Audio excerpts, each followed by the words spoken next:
తులసి కూడా ముందర విష్ణువుని, ఆ తర్వాత గోలోక కృష్ణుడి దగ్గరికి చేరుకోవడం జరిగింది. తన పాతివ్రత్యం భంగం చేశాడు గనక తులసి విష్ణువుని శపించింది రాయి అయిపోమ్మని. ఆ రాయే తులసి కోటలో ఉంటుంది.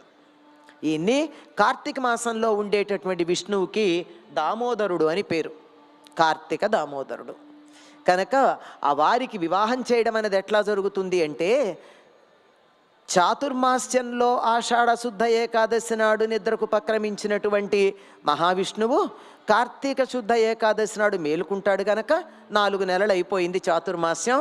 ఆయన లేచేటప్పటికీ దీపాలు పెట్టి అందరూ ఎదురు చూస్తూ ఉంటారు పాలసముద్రంలో.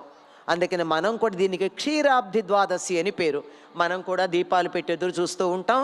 ఈ సమయంలో తులసికి ప్రాధాన్యం ఏమిటంటే, విష్ణువు లేవంగానే బృందావనానికే వస్తాడు.